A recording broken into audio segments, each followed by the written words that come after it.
Okay. So sorry for the sound. No worries, quite all right.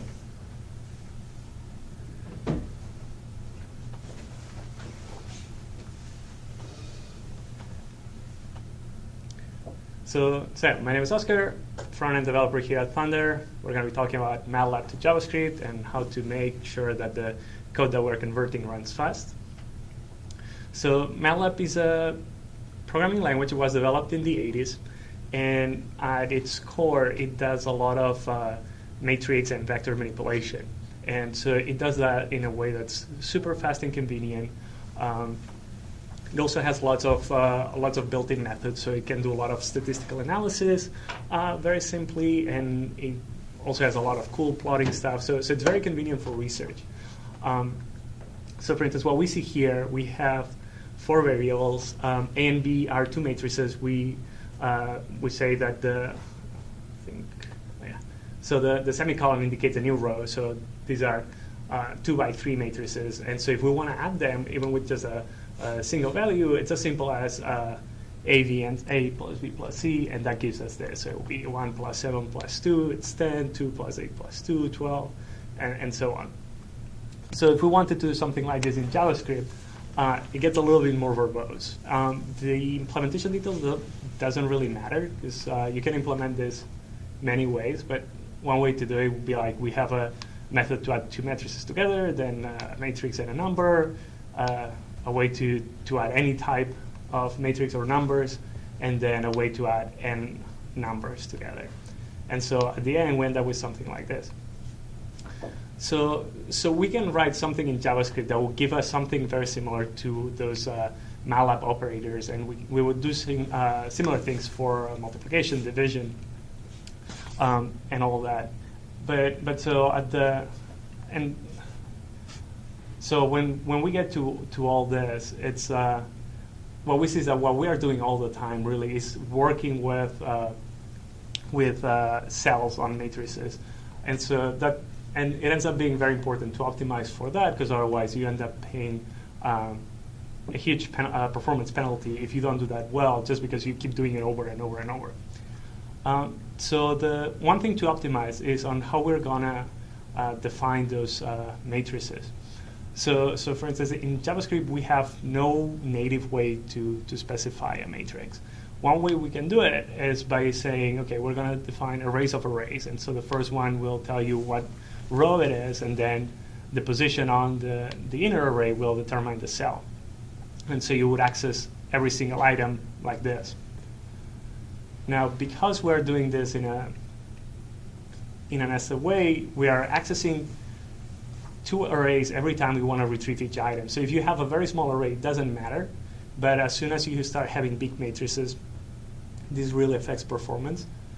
Now, the flip side of that is that this is very clear. It's very obvious which element we're accessing here, right? It's like column Y, row X. But what we could do is something like this. We have a single array, and we specify the width and the height. And what this allows us to do is then retrieve every single cell by just looking at each position of the array. So now we reduce the time we take to access all the data to almost half, just because we are only looking inside a single array. So if we were going to look at what this loop is doing, we will be grabbing these values. But notice that because we have the width and height in this order, we are not accessing the array in a contiguous manner. So it's going to go to position 0, then 2, then 1, and 3. For a small array, it doesn't matter, because everything is going to be on the CPU memory. If you have a large array, you're going to have cache misses again and again, just because you're going to be accessing elements all over the place. So just by making this change, so you change the width and the height, and now we're accessing things in order. So it's this silly change that I wanted to show the difference in performance. So I put a quick JSPerf demo here. Okay. Can you define a little bit what you mean by cache miss? Yeah, so what's going to happen is that the CPU has its memory and it will put the array in there. But it may not, the whole array may not fit in there. If it doesn't fit, what it's going to do is it's going to look at the main memory, grab the right position, and put it in there. And so just by having to do this more times, you incur that performance penalty. Whereas if you are accessing each element after each other, you're way less likely to get cache misses, or you'll get way less cache misses. So just by that, you increase performance. So here we have, first example, a non-contiguous axis that we were seeing, the contiguous one. And then here I was curious whether destructuring the data would have any performance impact or not. I was going to ask that. ES6 features in general, there's some discussion on whether they're better or worse. So what we'll see here is that Chrome is actually pretty smart about this. Now, if you were to run this on IE, then that's a different story. And so you still want, so we see that these two are marked in green, so there's no statistical difference between these two, and they are way faster. We got a 30% improvement in speed just by changing the order in which we access the for loop. So what size were these matrices? Yeah. What's the width and height? I think it was 250 by 250, yeah. Okay. Well, also, So the single array faster? The what? The single array faster? Yes. Okay. Yeah, actually, I don't have a performance test for that. So I cannot show you the numbers for that, but it is. Okay.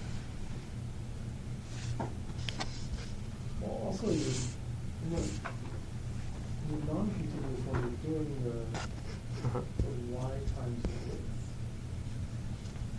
I guess you're doing the same times. Right. It's just in the contiguous one, you could just do the y times width once per, like you don't have to do it in the Right, because like you can pre-compute it. So the time, I haven't measured this exactly, but the times when I've been looking at something similar, like adding more operations inside a loop, it doesn't affect performance that much. So I don't know if it's Chrome being smart already in figuring out what it can optimize. I would guess that it can say, like, y isn't going to change, and it's Right. therefore. Like I can pre-compute that. Okay.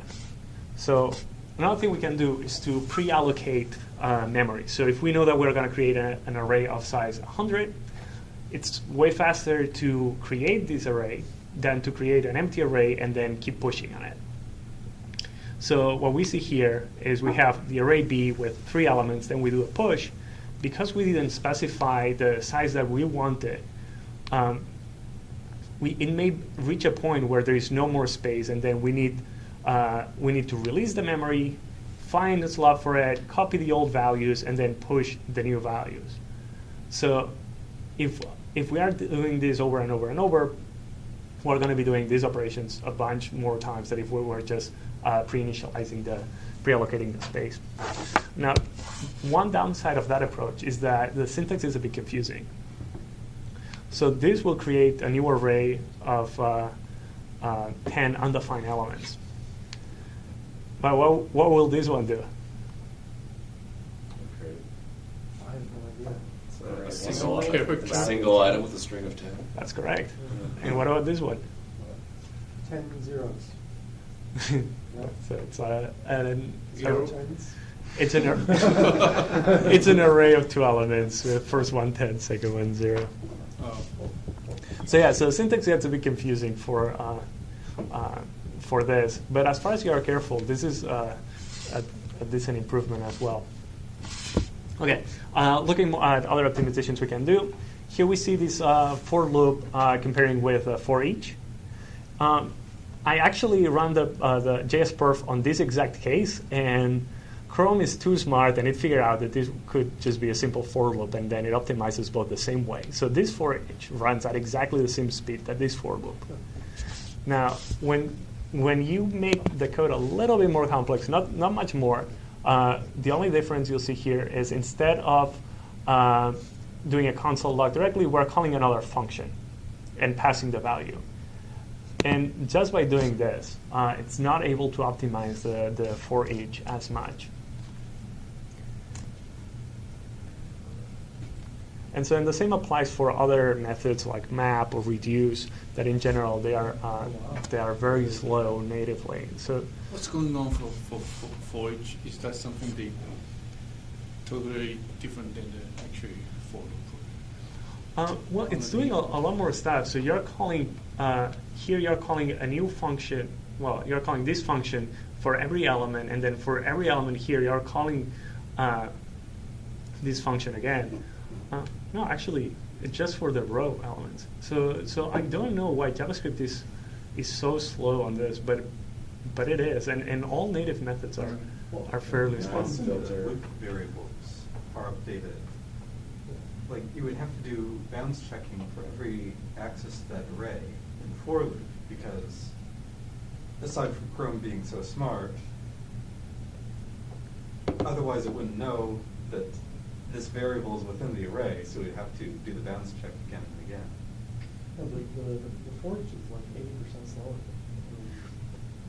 So it's, I bet it's the function calls that's killing it.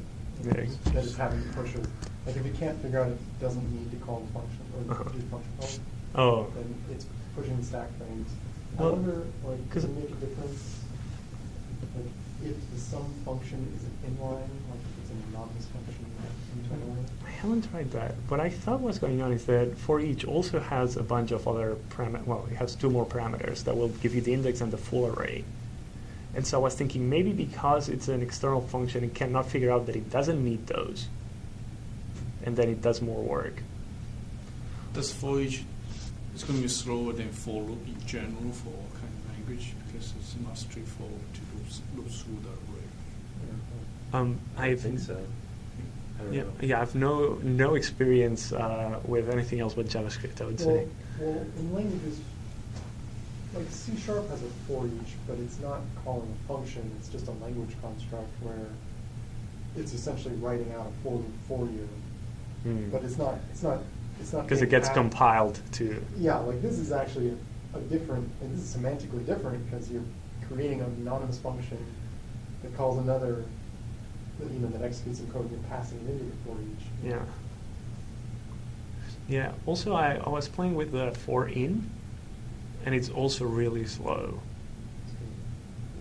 The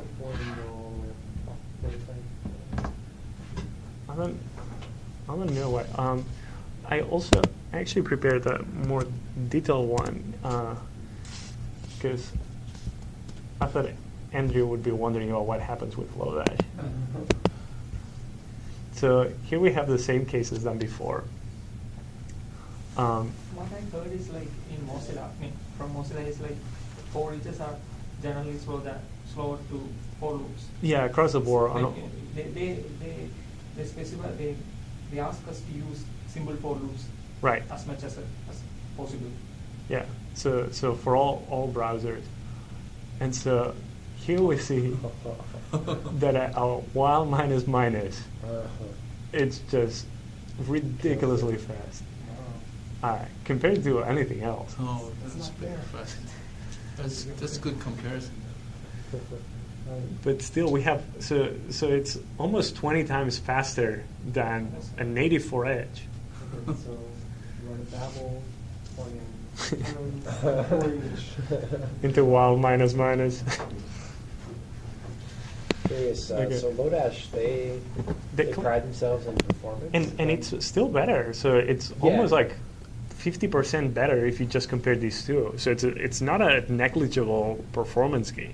But what I wonder, so they do use for loops under the hood, but I wonder why they don't use while loops under the hood. I don't think that this has been always like this. So I was just reading that about 2 years ago, Chrome was 2 times faster for loops than it was for while loops. Oh, okay. Go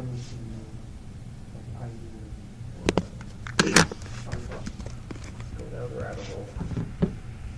Oh, he's the top. Yeah. So let's take a look. Oh, shit.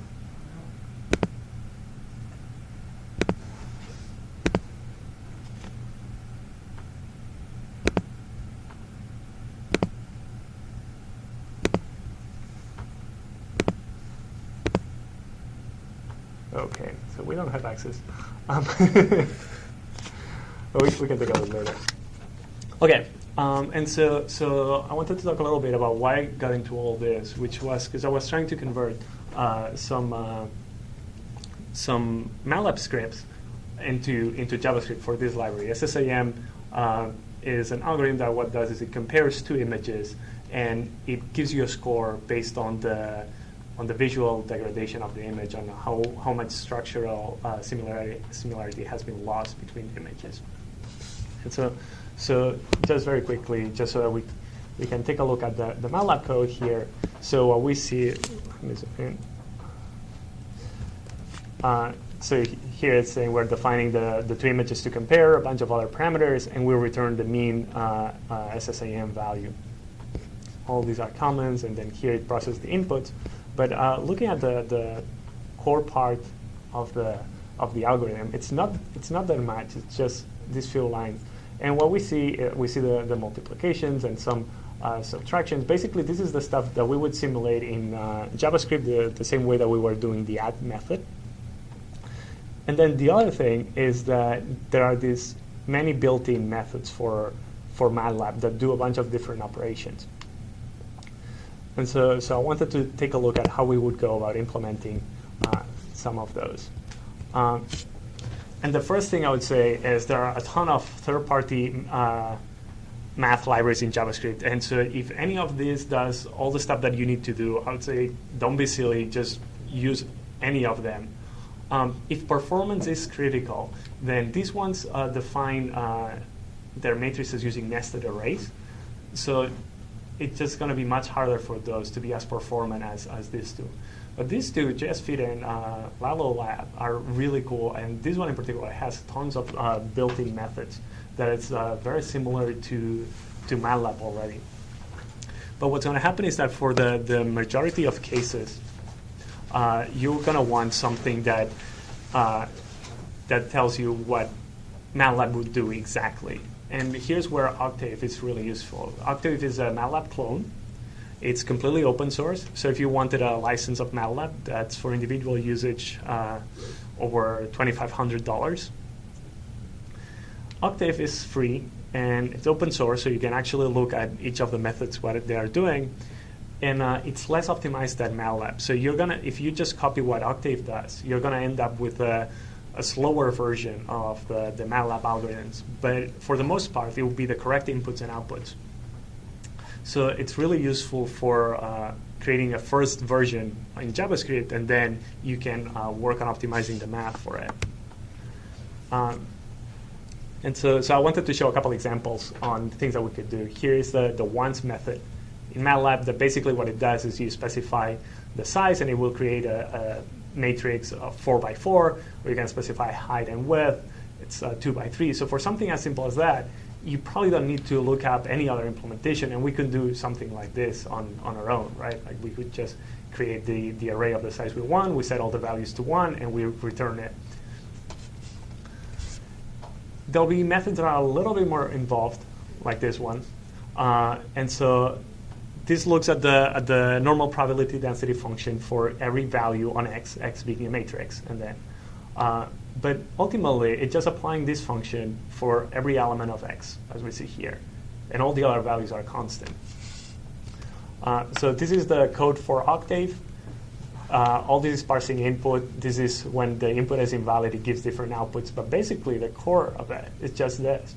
And so the thing to keep in mind is that although this looks like one operation, what Matlab here is doing behind the scenes is treating this as a full matrix, and so it's doing this operation, or will do these operations for each one of the elements inside it.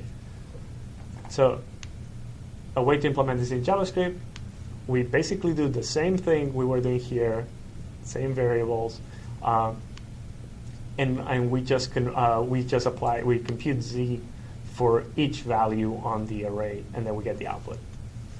So this is very similar than before. It's just a little bit more involved because there is a little bit more math, but it's still a fairly simple method. And so I just want to show one last one, which is the convolution. So convolution is when you grab two matrices and you combine them. And so you would grab every single value on this one and multiply it by the values on the wide matrix, and then you put the value here. So in this case, it will be 0 times 1, 0, plus 0 times 2, 0, plus minus 1 times 5, minus 5, plus minus 2 times 4, minus 8, so minus 5 plus minus 8, minus 13. And so the first element will be minus 13. We do the same thing here. We end up minus 6, minus 10, minus 4, minus 20. Same thing here. All these are zeros. Minus 12, minus 5, so minus 17. And so you would keep doing this for every single element on each one of the matrices. So this is something that's very computationally intensive, but it's heavily used on image manipulation. And so I wanted to show this really cool Angular app that this guy put together, Victor Powell. And this is something that GIMP and Photoshop use for all the filters. So for instance, here, this kernel here is what we were seeing here as the gray matrix. And in white was the actual image. So we can, by setting different kernel values, we produce different effects. So we can blur images, and we see the effect here. We can, I don't know, emboss. And it just like, by modifying this kernel is how you generate all these effects. So this is something very useful for image processing, but at the same time, very computationally intensive. So how would we go about implementing it? One way is just like you nest these four loops, and you go on every single element on the kernel and on every single element on the matrix. You multiply them together, you add them, and then you end up with the right result. Yeah, and so no, but this is exactly right? Because like if performance is not critical, this code is very clear, and so it's very obvious what you're doing. You're going to have way less bugs, and if you don't need more speed, I agree that you should stop right here. But if you want to optimize it, instead of going crazy with whiles versus for loops for each and all that stuff, you should optimize the math first, because that's going to translate better across all environments. So one thing we can do is so if instead of applying this kernel, we decompose it on its vertical and horizontal components, now we can do the convolution first on this one, and then we can do the convolution from the output with this second kernel. And now we reduce the number of operations we're doing from 9 operations per pixel here to just 6. If the kernel is bigger, let's say it's 10 by 10, then we go from 10 times 10, which would be 100, to 10 plus 10, which is just 20 operations per pixel. So the bigger the kernel, the bigger the gains by just decomposing. And so this is one example. There are lots of other cool things you can do with convolutions to make them run faster. But I guess all I wanted to get at here is that you should always try to optimize for the math case first, and then optimize the implementation details. And ultimately, just measure all the things. So I showed a couple examples using JSPerf. Behind the scenes, JSPerf uses benchmark.js, which was created by the same guy that did Lodash. And it's really cool because one of the problems with measuring performance in JavaScript is that things don't run the same time every time you run them. Actually, Nathan talked on the Rust talk a little bit about this. And so what benchmark.js does is it tells you which things are statistically significantly faster. And so you can compare a bunch of JavaScript code that way, and then you can get results. So I did this for SSAM.js. I wanted to show you a demo, but it doesn't run on Windows, so can't show you. But basically, this is it, right? So version 1, we were doing 2.5 operations per second. Here we're almost at 40, and just by doing these changes. So if you want to see how I put this together, it was just I created this repo, and then it has some examples on how to run those tests synchronously, and it just shows you all that. Okay, so just to sum up, always optimize for readability. Only when performance is critical, you should optimize for performance. When you need to optimize for performance, optimize the algorithms first. And when that's not enough, then is when you can go crazy with pre-allocating memory for arrays, making sure you're accessing things contiguously and all that. Also, if somebody else has done the work for you, use it. Don't waste time re-implementing the wheel. And the last point that I want to make is that you need to make sure you measure performance, but you also want to make sure you test things on all environments you care about. So it's as important to measure performance as performance consistency. And this is pretty much it. I put a couple links here if you want to read more on the topic. And yeah, that's all I got. Thank you. Did you use the Chrome DevTools flame charts for measuring performance? I did not, and the reason for that is because for SSA and JS, I just added web build, and so I cannot compare the web version to any old version of SSIM. Chrome actually has a node debugger now. Oh, I may try that. Also, what Nathan was suggesting is to use some flags to see when you're kicked out of the. Yeah.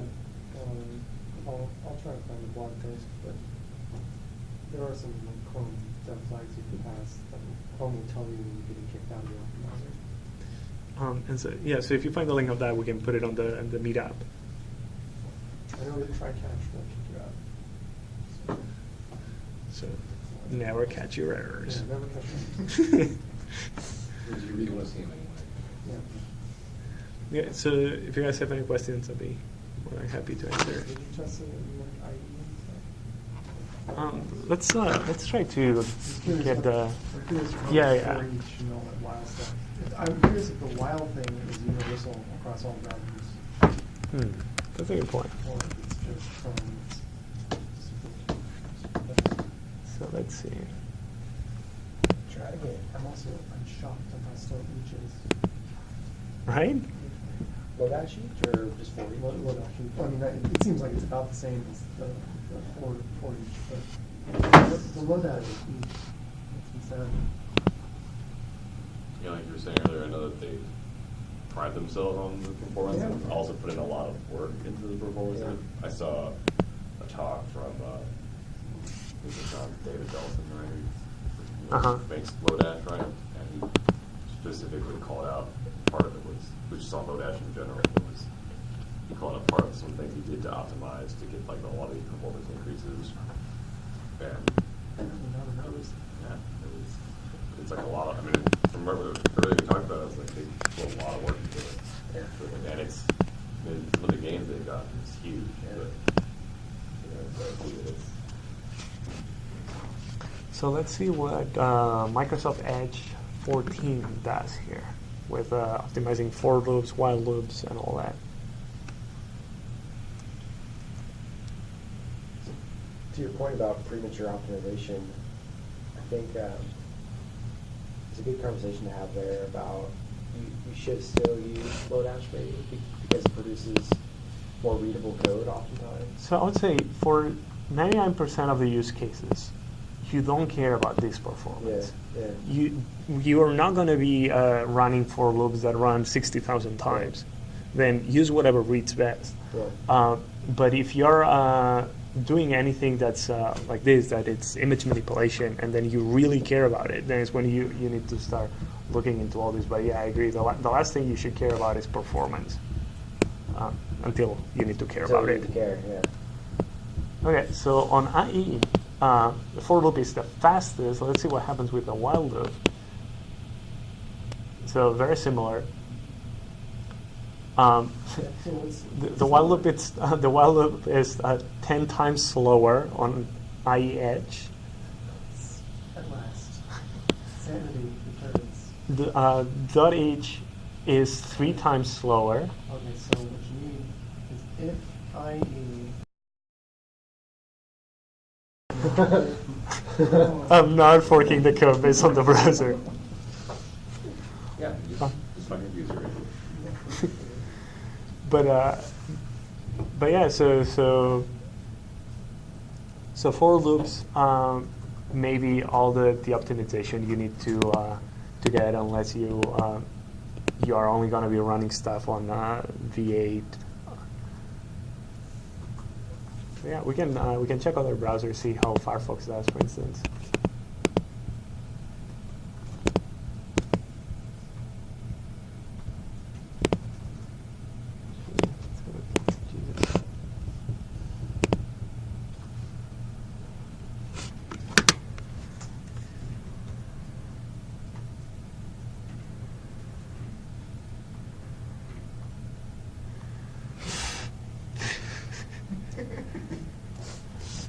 Is that RoboCop?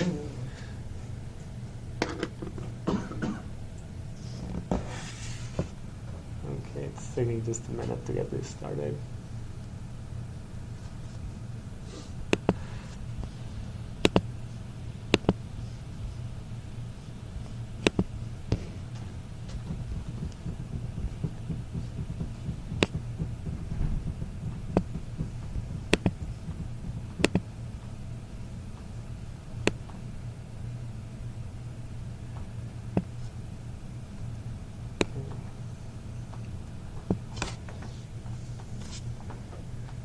Any bets?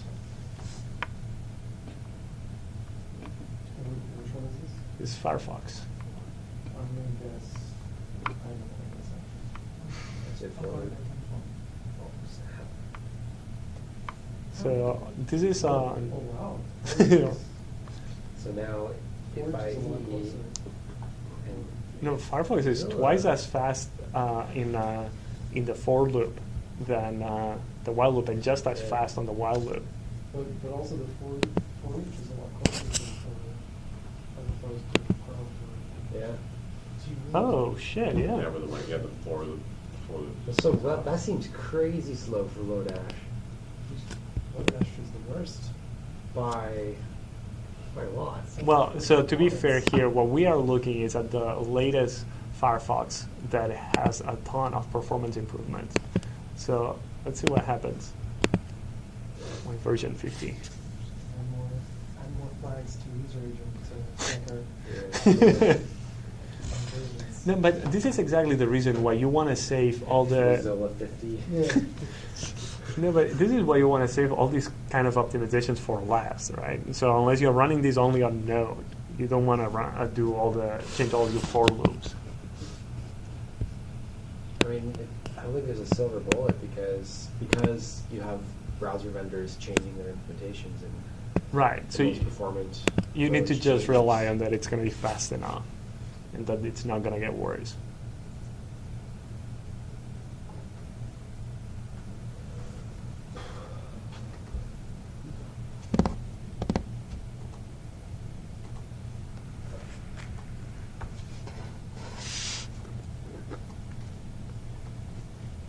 Oh wow. So yeah, Firefox 50 also has all this performance improvement. But yeah, I think we should file a bug on Lodash for this. I thought they had like nightly tests that run against different browsers. I at least heard about that. I wonder if they're running already. Yeah. But yeah.